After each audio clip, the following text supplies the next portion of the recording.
Hi guys, welcome back to another Friday, and I'm here with another Friday night rec.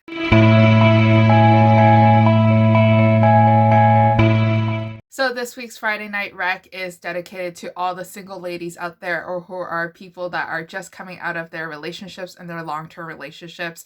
So the book that I want to recommend to you is actually a book that has been stirring up some drama or stirring up some conflicted reviews. And the book is called Playing with Matches by Hannah Ornstein. And this book, she was a debut author last year, so this was actually her debut novel, and I had a chance to read it way before it got published. And for some reason, I did enjoy the book, even though the character was deeply flawed. Like, she only cared about status, she only cared about her very successful boyfriend, and she jumped from relationship to relationship. She was living this very materialistic life, working in New York and Manhattan, and just partying and living it up, and networking with celebrities and networking with people.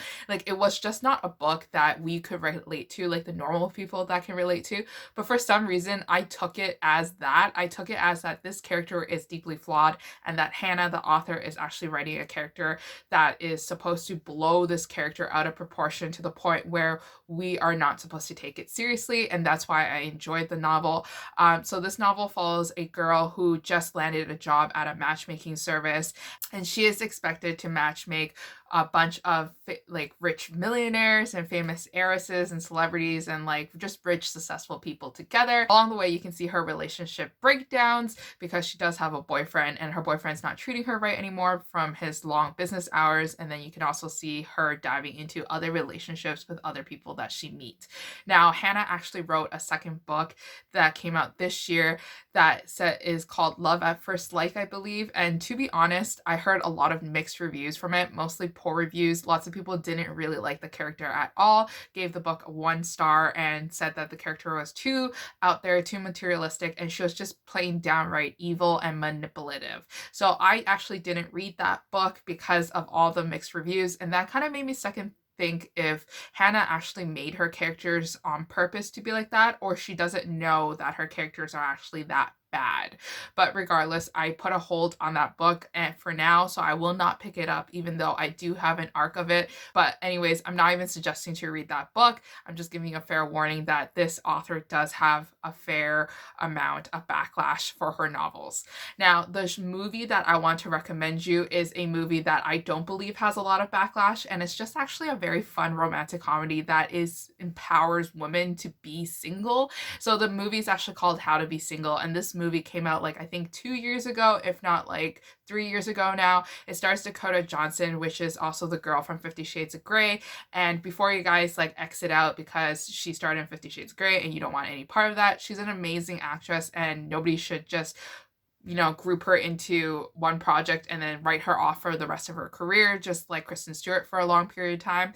So Dakota Johnson, and there's also Rebel Wilson. It just stars a cast of fun female characters that are known to be funny and to be lively and to be awesome at acting. Now, this movie follows the same plot line as Playing with Matches, and it follows a girl who just becomes a serial dater. She's always finds herself falling in love and going into relationships and trying to build a piece of herself through these relationships, which you can kind of see that ooh girl, maybe you should just take a break, take a break from dating, live your life, grow your career. You're living in New York, you got a lot of stuff to live for, so why don't you just take a break? But she's not like that, and she goes through all these relationships, and it always either blows up in her face or something else happens that makes her super upset.